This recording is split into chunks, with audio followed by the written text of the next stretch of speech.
When I say the word Nintendo, what's the first thing that comes to mind? For many, it'll be this guy, or him, or maybe this goofball right here. Whether it looks like this, or any of these, it doesn't really matter. Whether you thought of the original Legend of Zelda or the blockbuster Mario movie, all of these roads lead to one simple realization. Nintendo makes hits.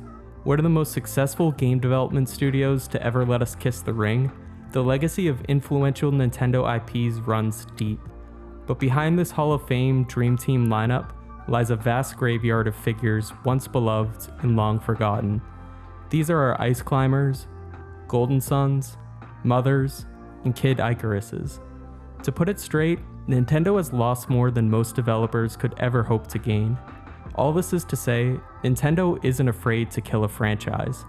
With such a deep history of successes comes the startling realization that unless your name is Mario or Zelda, Nintendo isn't afraid to let you go. They may bring you back or not, or repurpose you altogether. And it's the latter that I find most fascinating. I'm Thinking Online, and tonight we're remembering the melancholic beauty of Pikmin.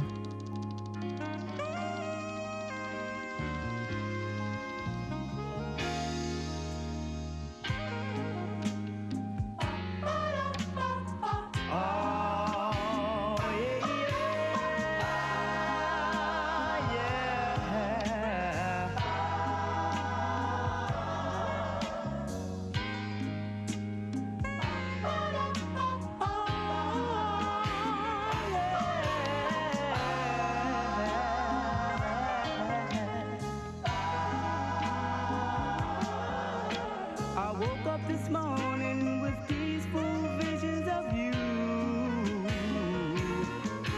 Although I know you're gone, your spirit's here with me. Pikmin should not mean as much to me as it does. I played through it only a single time growing up, and even then, as a young lad, the game was greatly overshadowed by its contemporaries on the GameCube.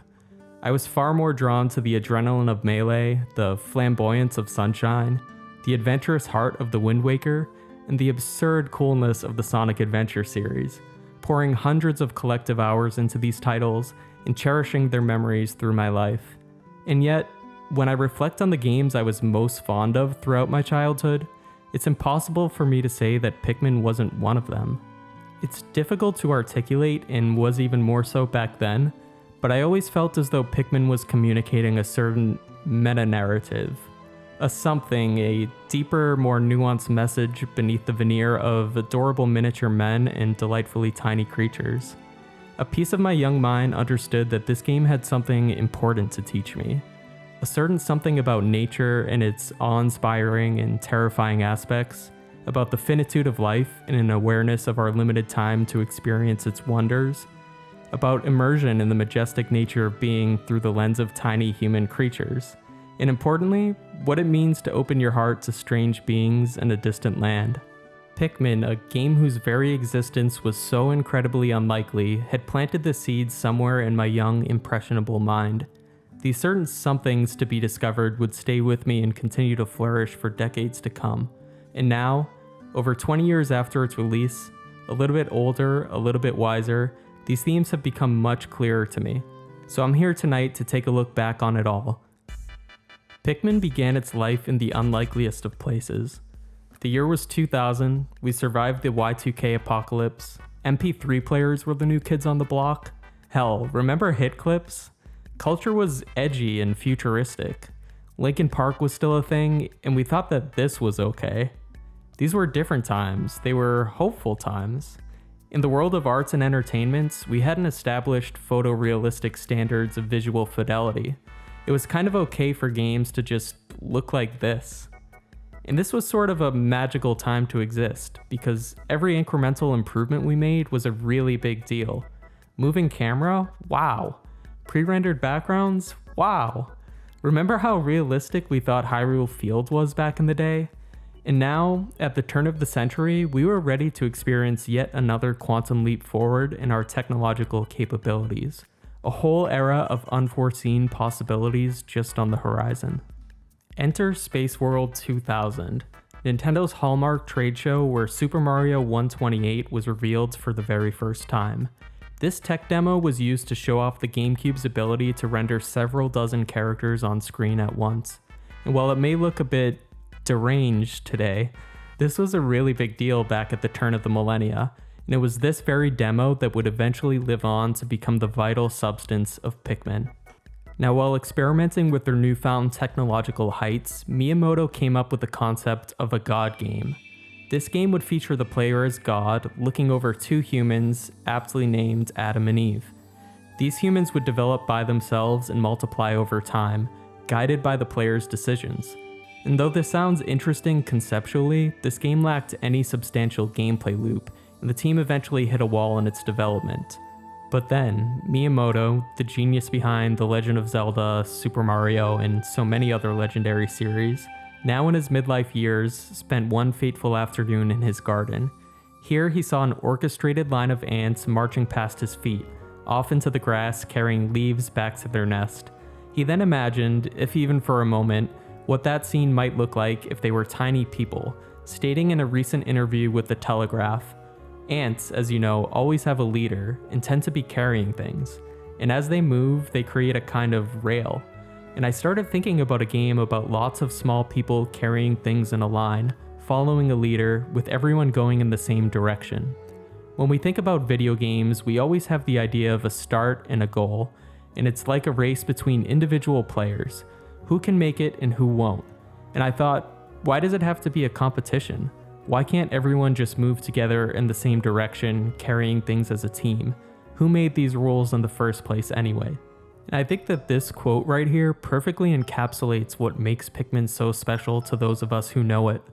It's the story of just how unlikely this game's existence is. In 2001, we had never seen anything like this before. And now, 20 long years later, we're realizing that we may never see anything like it ever again. People routinely attempt to categorize Pikmin by using other popular franchises and genres. I've heard Pikmin being likened to StarCraft in the RTS genre for its worker placement and time management elements, a survival game for its resource management and tone, a Metroidvania for its exploration that's predicated on unlocking new abilities, and even Katamari and Chibi Robo for its general aesthetic of exploring the world from the perspective of miniature peoples. But truthfully, Pikmin is none of these things. It's a game that's so much greater than the sum of its parts. It's an altogether unlikely seed of thought that came from a fleeting moment of inspiration and attunement with nature. A most unlikely seed willing itself into existence. And not to get too meta here, but isn't it curious how this image of an unlikely seed defying the odds, willing itself into existence, perfectly parallels the game's thematic motifs of the beautiful struggle of nature?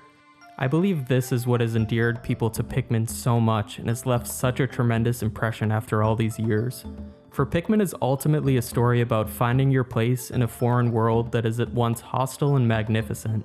It's a story that so closely straddles the line between hope and despair, marked by solitude, contemplation, and community. And with that prelude out of the way, it's time for us to finally begin exploring this beautiful world.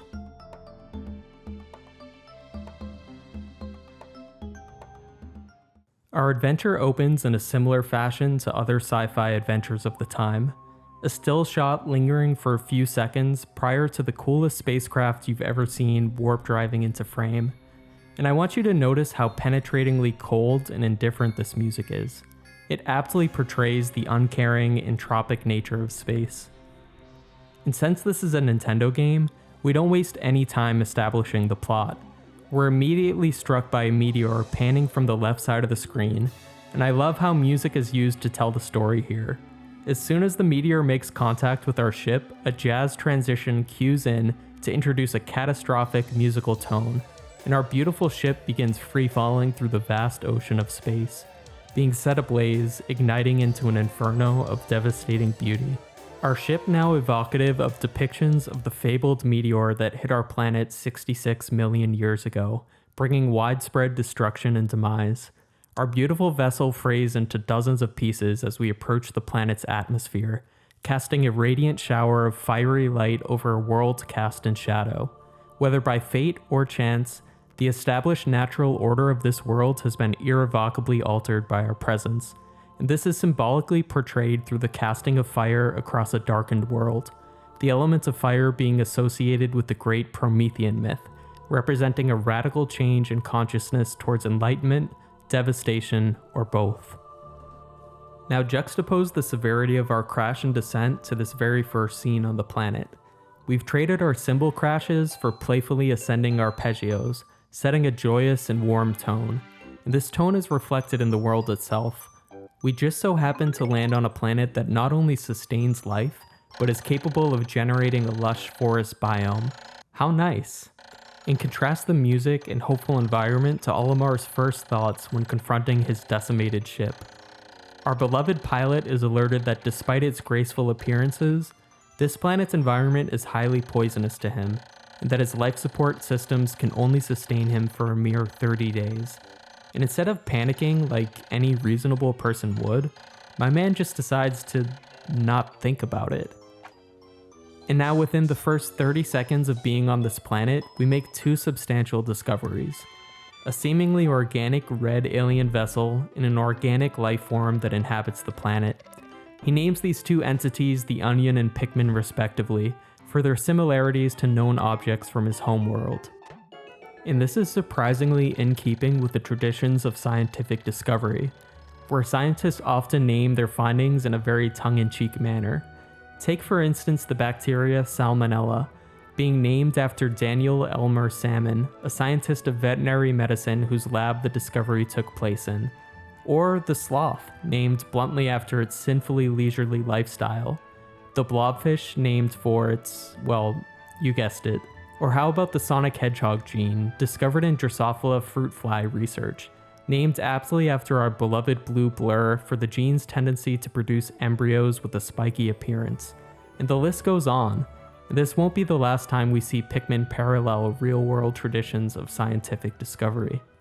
And so, despite the direness of this situation, Olimar is at once captured by the spirit of discovery, and begins to explore what exactly these creatures are. If we can suspend our video game logic for just a moment here, and place ourselves in Olimar's position, this is a genuinely terrifying moment. Confronting an unknown life form in a poisonous, hostile world, with no awareness as to whether it is to become friend or foe. And here, Olimar puts his faith in the benevolent aspect of nature, and he's immediately rewarded. Amazingly, this creature enters a symbiotic relationship with our protagonist, standing steadfastly by his side, awaiting his orders. Fate has smiled upon our captain, and we're given newfound hope. Those of you who are returning viewers to this channel may know that I have a background in the field of ecology, having studied various species from microbials to zebrafish and spotted skipper caterpillars. Now from an evolutionary perspective, it's clear that these Pikmin are incredibly hierarchical, and have co-evolved alongside a number of sentient life forms that can direct their species. This Pikmin species seems to be maintained in some type of a stasis in the Onion until being called forth by a leader. And I'm not going to go on too much more of a tangent here, but the Pikmin appear to be an omnivorous species, able to generate offspring using energy from both defeated living beings and plant species that co-evolved alongside these Pikmin. And in keeping with the benevolent tones of this chapter, we're only exposed to the latter. Olimar directs these Pikmin to multiply by mowing down the local flora, and nobody cares because plants don't have feelings, I guess, and we can feel pretty good about this. And soon thereafter, these Pikmin help Olimar retrieve his ship's vital engine, and we're transitioned to my favorite aspect of this game, Olimar's voyage logs.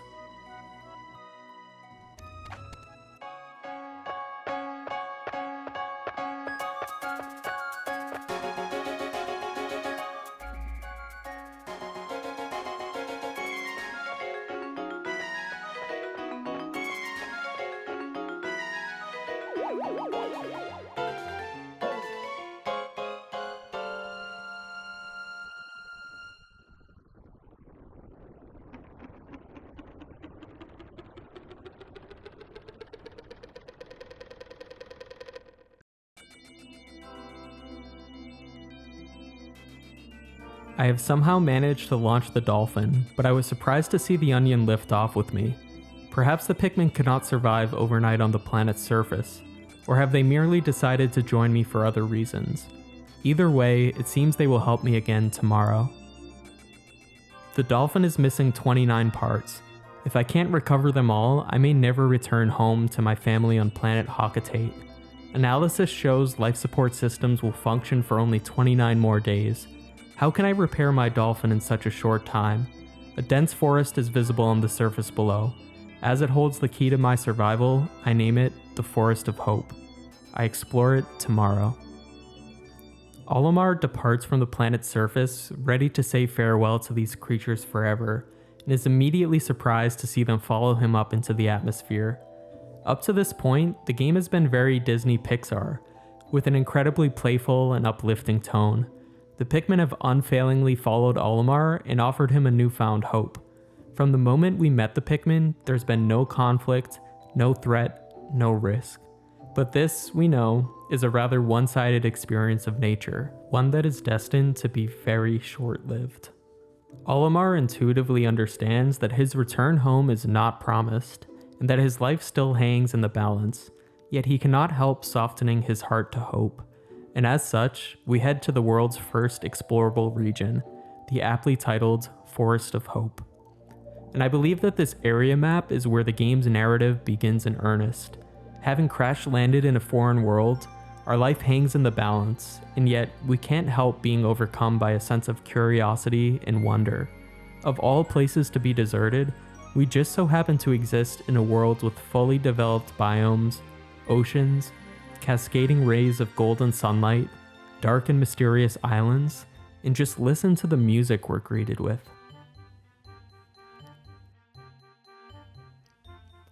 Tonally, the game has set us up for adventure in the exact manner you'd expect an early 2000s GameCube game to, but I'm afraid that this one-sided optimism is soon to reveal its dark counterpart. And now, because this is a video game, we're led to travel to the Forest of Hope. But if we can suspend our disbelief for a moment and place ourselves in the story of Olimar, we see that he's placed in a rather unique quandary, being given 30 days of life to explore a new and boundless world of opportunity, all while his life hangs so very delicately in the balance.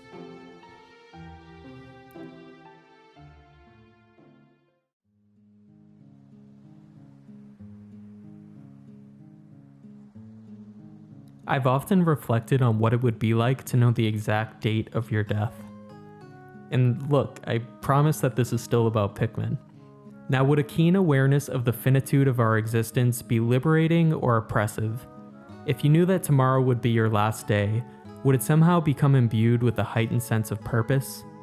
How radically would you change your life? You'd almost certainly call out of work, but would you alter your entire personality, becoming completely unrecognizable to the world?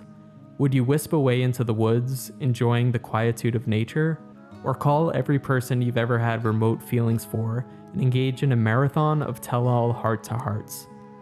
A single day offers us a complete freedom to be anything we desire. 24 hours, 21,600 blinks, and 22,000 breaths to completely immerse ourselves in the majesty of being, free from the experience of consequence and repercussion. It's easy to imagine how a life sentence of 24 hours could evoke feelings of elation, enlightenment, and attunement with being. But what if, much like Captain Olimar, we're given a conditional 1 month to live? Our precious life now seems far more malleable and open to interpretation. The decision of what to do with these sacred hours becoming orders of magnitude more complex. Do we quit our job immediately, or spend a few days immersing ourselves in our old routines, savoring what we had taken for granted all along, saying a heartfelt goodbye to our old lives? Do we abandon all responsibility or continue caring for the people in our lives? Do we spend all our money in an intoxicating, hedonic frenzy, or are we thoughtful with our resources, donating them to charities or investing them in a future trust for our loved ones? And what if we lay somewhere between these poles? Exactly how much money do we allocate to ourselves, and when do we spend it by? Do we take that hike to sit in solitude on the mountaintops on Tuesday or Thursday? Or how about Wednesday? Exactly when and where do we see all of our friends and loved ones? Where does that trip abroad fit in? Should it be done in 1 week or 2? And now, I think you get the point. There are a near infinite number of ways in which we could spend the last 30 days of our lives, but which is ultimately the best? And more importantly, would it really make a difference whether we experience the 6th or 7th best outcome as measured by some sort of pseudoscientific construct of happiness points?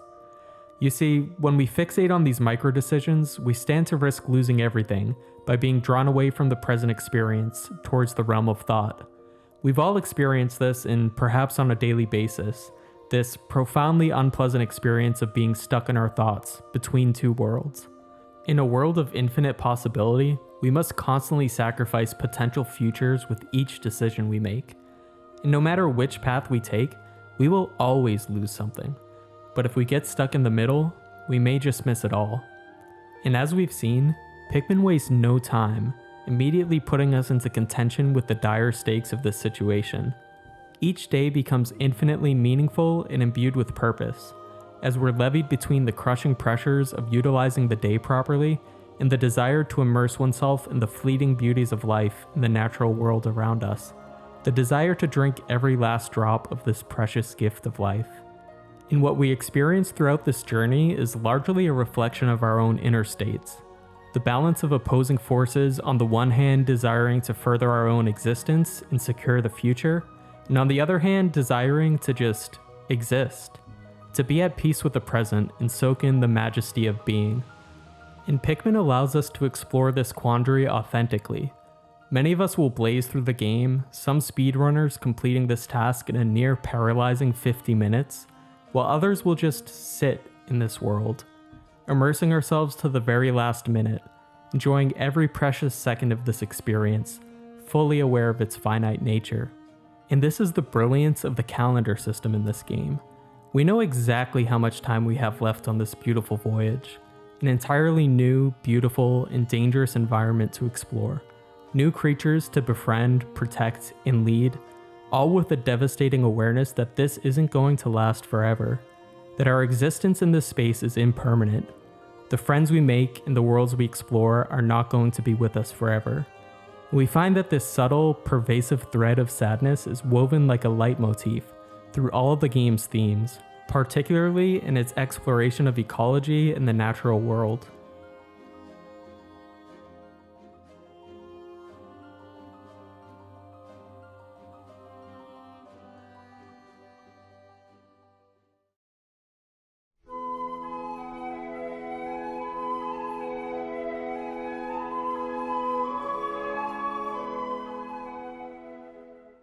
When we hear the word nature, the human mind tends to conjure images of idyllic pastures, ancient, lush, and melodious forests, vibrant coral reefs submerged in crystal sapphire waters, perhaps even the rushing of waterfalls or a glorious sunset over an ocean's horizon.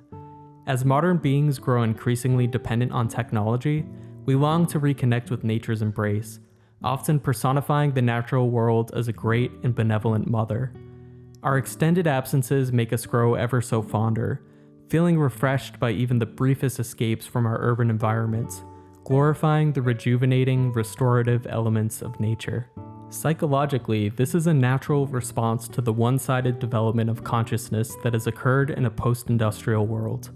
Human beings have devoted the vast majority of their conscious efforts towards the development of robust and productive societies, with the intention of mitigating the eternal risk present in our natural world. We've developed large-scale factory farms, modern medicine, and insulated homes to protect us from the dangerous elements of the natural world, but in the process, we have severed our connection to her. And as such, it's only natural that we would seek to rekindle this eternal bond with the natural world from which we hail.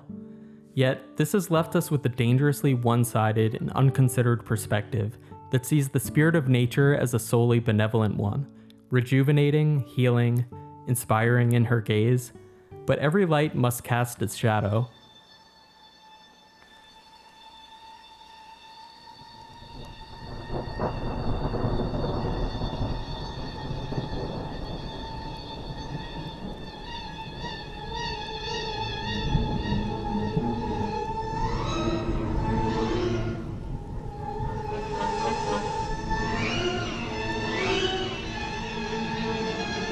In glorifying nature's benevolence and beauty, we've neglected her destructive aspects. And we see this bias very clearly in our negative portrayals of game hunters, deforestation, and human-induced climate change, with campaigns depicting us as the harbingers of death for the natural world. And while we can and should take responsibility for our actions where appropriate, I think it's important to recognize that nature has eliminated far more species than human beings ever will. In fact, nature has been trying to kill us at every possible opportunity for the duration of our existence as a species and long before then. And it's exactly this eternal arms race that we have to thank for our incredible intelligence and capabilities as a species. Our abilities to empathize, to think, to create and envision the future are all an immediate and direct response to the devouring aspects of nature that have placed the pressures of survival on us, demanding our expansion lest we perish. And this seems to be literally true. Lynn Isbell, an influential primatologist, traced the development of our ancestors' visual capacity to their sharing an environment with snakes. And this puts us in a rather precarious situation, as on the one hand, nature poses an eternal threat to our existence, pitting us in the unending fight for survival, and on the other hand, nature facilitates the expansion of our consciousness, our capacity to relate to the world around us, to be inspired, and to be the creators of our own destiny. And look, I know that this is a rather interesting way of thinking, to be able to paradoxically hold something as itself and its opposite in the same breath. But this is so often the case in our world. This is the paradoxical nature of being that Carl Jung elucidated through his work, that the truth often lies in the contrast between a phenomena and its darker counterparts, that these two are one and the same, inextricably linked. There can be no light that does not cast a shadow. In this archetypal relationship between the destructive and creative aspects of nature have taken form in our most ancient and enduring stories across various human cultures. Take for instance the Garden of Eden, where the serpent, primordial enemy of our forest-dwelling primate ancestors, at once brought us the light of consciousness and cast us out of the paradisal state. The serpent's apple removed the scales from our eyes, bringing us the wonders of greater self-knowledge, while simultaneously introducing a new threat in the form of an awareness of our own mortality. And this is exemplified by Adam and Eve becoming self-conscious about their being naked on gaining the apple and gaining self-awareness. The Gnostic traditions even consider the serpent a heroic character for this very reason. Now, in a more universal stroke, consider the archetypal representation of dragons that have risen independently across disparate cultures. Dragons represent something like the amalgam of great threats that our ancestors faced. They're at once the apex predator of the natural world and are almost always depicted as guarding something of tremendous value, whether that be a mountain of gold, a magical artifact, significant geographical locations, or an important maiden. Now you may ask yourself, why would the ultimate threat of nature be hoarding something of great value? And psychologically, the answer would be that our highest potential, the sum of what we could be as human beings, will not come forth until we face the greatest available challenge. And why would it be any other way? We know that there are elements of our being that come forth only through trial by fire, and in this way, the negative, threatening aspects of nature do indeed facilitate our journey towards enlightenment and self-realization, creating a cyclic harmony between the positive and negative aspects of nature. And nowhere has this theme been better explored in our medium than right here with Pikmin. For in our quest for survival, there are great beauties and unimaginable terrors. And though we begin our journey in the forest of hope, we very quickly discover that we will need to face great despair in our journey home. And this escalation of threat is beautifully portrayed through the enemy and area designs, with our first natural predator coming in the form of an innocuous bulborb. With this being a 2001 GameCube game, it shouldn't have come as a surprise that there would be some sort of combat element, but I remember being deeply disheartened the first time I learned that I would need to use these Pikmin to fight on the planet. And I know that we all remember this moment right here.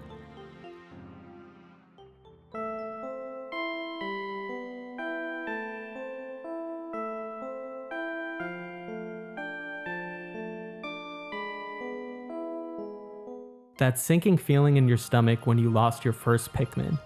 hearing the echoes of their cry as their spirit is released into the ether, never to be seen again. The veiled illusion of pacifism now permanently shattered.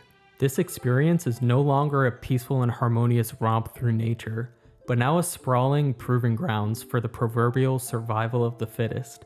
And worse yet, we implicitly understand that this Pikmin's death was our fault, a blow dealt by our own hands. We gave the order to this wonderful creature that sent them charging to their death, fighting valiantly for our enduring survival. And this hits hard. If you're anything like me and you talk to every NPC in a town and do as much as possible to lend games an air of believability, then you will never get used to this feeling. Each Pikmin casualty holds incredible significance, as their death was invariably dealt by your command or negligence. For the most empathic among us, this is enough to keep one up at night. Images of sending dozens of Pikmin into a trap that saw them burned alive, scurrying madly in search of hope and reprieve. And these losses are so often accompanied by periods of deep reflection. Could I have acted differently and spared these Pikmin their cruel fate? Was my impatience to blame for this? Was it selfish to take this risk on behalf of my Pikmin instead of waiting a day to return with more units? These emotions are further compounded by the ever-running clock, counting the limited minutes of our lifespan. We don't always have the time to stop and reflect or mourn our Pikmin as the battle for survival rages on around us. Now, I'm sure many of you are going to argue that this is just a game, that I'm reading way too deeply into this, and that the combat was just added to make the gameplay more interesting, nothing more thematically. These Pikmin are just ones and zeros deep down after all. We're not really meant to feel for them. But I would actually strongly disagree. Cozy, non-violent games were a pretty well-established genre by this point, and they easily could have added a pacifist option if they so desired. Sorry, Toby Fox. Moreover, other RTS games hardly offer any emoting when units are lost. A loud explosion, a splat of blood, a scream drowned out by the frenzy of action, but in Pikmin, we get this.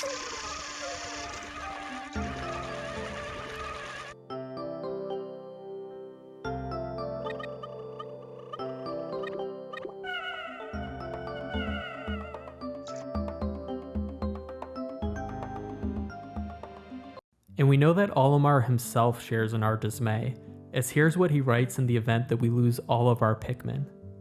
The Pikmin have all perished because of my own carelessness. I'm in utter disgrace as a leader. How can I continue to collect parts without them? And still, the onion joins me in low orbit, as if this Pikmin extinction had never happened. I shan't sleep tonight. This intentional blending of sentimentality and survival are what make Pikmin such a memorable experience for us. It doesn't pull any punches in its portrayal of the dark aspects of nature, instead opting to impart a recognition that within every beauty is a sorrow, and every sorrow a beauty. And no matter how devastating our Pikmin losses may be, our adventure must continue, as we're given constant reminders of our family and children desperately awaiting our return on the home planet. We know that despite all its beauty or melancholy, this journey is a temporary one that will end in our death or the restoration of a peaceful state. And is this not reflective of all of nature? The everyday struggle for survival that our ancestors endured for us to be here, staving off the eternal threats of nature only so that we may enjoy her beauty for a moment longer. And nowhere is this darkness more apparent than when facing the bosses of this world. Colossal abominations occupying the most inhospitable recesses of this planet, given life by the very same natural processes that designed us, our Pikmin, and the many plant species of this world. What cursed and tortured history has been endured to produce this? And yet, despite the terrors of its appearance, this creature is a distant relative of our beloved Pikmin as far as the natural world is concerned. On some level, a great many moons ago, these species were one and the same, derived from a common ancestor tracing way back down the stem of the phylogenetic tree before branching their separate paths, only to become natural enemies. Deep down, they are relatives, yet only one may survive. And this is ultimately true of us and the natural species that we share this earth with. A great many millennia ago, we were of the very same matter as our great reptilian nemeses, deriving from the same common ancestor, before going our separate paths as the world became increasingly complex in the eternal struggle for survival. And in the end, we are all family, but seldom are we permitted to feel as such. And I think it's this aspect of Pikmin that has resonated with people on such an archetypal level. It puts us right in the heart of this eternal struggle on a scale that's deeply personal. We're so close to our captain and his Pikmin that we get to see their facial expressions. We can count each and every individual loss, every Pikmin plucked. We can see their achievements, the parts rescued, the foes slain, their courageous acts. We grow a deep affection for these Pikmin, and yet we understand that none will survive the great battle they are embedded within. And unlike other RTS and cozy games, there's a distinct feeling that the worlds of Pikmin exist outside of us. There's a richness to these environments, lending a great air of believability, from diverse plant species, organic map designs, diverse biomes from the Forest of Hope to the distant springs, and solidly established interspecies dynamics. The Pikmin appear to have already developed symbiotic relationships with these plants and the onions, and yet they still begin to accept us as one of their own. And honestly, it feels really special to be a part of this struggle with them. We're led into this strange world that so closely mirrors our own, caught in the eternal and ubiquitous fight for survival, while attempting to stop and smell the roses. To connect with our Pikmin friends in the beautiful natural world of wonders, all while the ever-present crocodile of time follows us in close pursuit. And much akin to our own world, our journey here must come to an end. Our quest for survival and wonder culminating in 3 distinct possibilities, all depending on our playstyles and how we spent our precious 30 days. The average ending sees our 30 days expire with Olimar having gathered just enough parts to escape this planet, leaving 5 or fewer parts in his wake. Here, on the final day, we see Captain Olimar pace towards the dolphin before taking a quick, reflective glance back.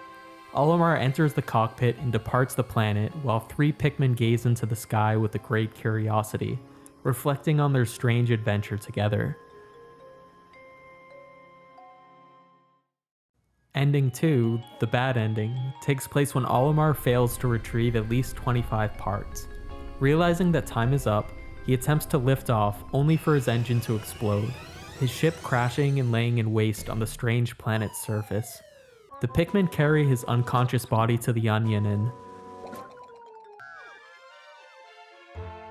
oh god!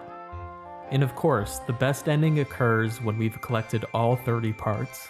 We've traversed the most profane crevices of this world. We've slain the Emperor in these abominations and gathered the secret safe. Our captain jumping with joy at his achievements, the thread of hope perhaps stronger than ever. Our ship fully maxed out, a triumphant fanfare to commemorate our victory. Night falls and our captain stops to look at his comrades one last time. The final time. A down-tempo, whimsical rendition of our theme music plays to complement the atmosphere of dusk. Olimar waves farewell and the Pikmin tilt their heads in curiosity. Olimar looks down and shakes his head, still perplexed by the behaviors after all this time together.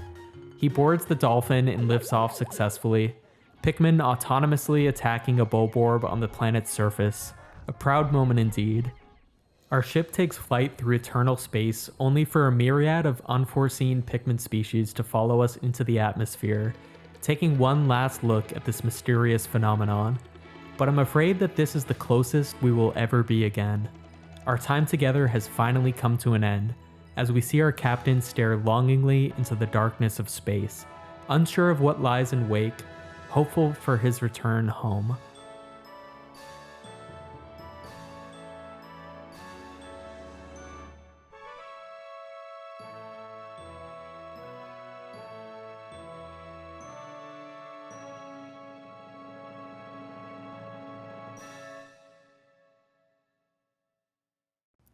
We may never see a game like Pikmin again.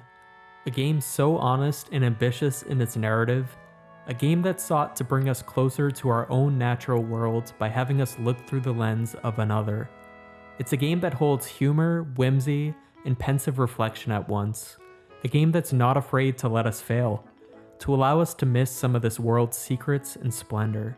Now, how did a game that sold a mere 1.6 million copies get 2 significantly upgraded ports and re-releases on the Switch and Wii, 5 sequels across 4 separate consoles, a Smash Bros. Roster spot back when that meant something, a real-world Pikmin Terrace in Hiroshima, and multiple lines of merchandise?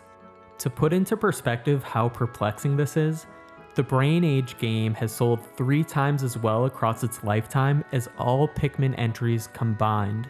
In fact, Pikmin is only Nintendo's 23rd best-selling franchise, and yet when you visit Nintendo.com, Pikmin are represented right alongside stars such as Mario and Pokemon. Nintendo certainly isn't afraid to remind us that this franchise exists. But I think what's more interesting is how this broadcasts Pikmin's presence in our collective consciousness, how deeply this game is embedded in our collective history as gamers, all this legacy from one brave game. Now you'll remember that I claimed we may never see a game like Pikmin again, and you might ask, how can that possibly be the case when we're still getting Pikmin games on a semi-regular basis? Well, to be honest, Pikmin has come a long way from its melancholic roots. The calendar system was immediately removed by the second entry in response to audience backlash over the dread it induced in players wanting to take a more leisurely path through the games, which kind of reminds me of another game actually. The sequels also took a much more comedic, lighthearted tone, going for a somewhat less immersive, happy collectathon approach at times. Hell, some of them even have microtransactions. But in truth, seeing how far the series has departed from its roots only strengthens the legacy of this first title. It was a game that wasn't afraid to say something, to hold high expectations from its player base, to weave the majority of its narrative in a subversive subtext in its environments. And for these very reasons, Pikmin 1 will always be one of the most meaningful games I've ever played. And look, maybe I'm just bound to loving games that made bold, ambitious, and controversial decisions. Games that were ambiguous in their initial reception and are only able to be fully appreciated through the lens of time past. As a community, we've elevated the Majora's Masks, Wind Wakers, Niers, and Icos of the world, and it's impossible for me to see Pikmin as not belonging in this category. And though many moons have passed, this game now a relic of a bygone era, the impression that it left remains with me forever. Let us never forget the melancholic beauty of Pikmin.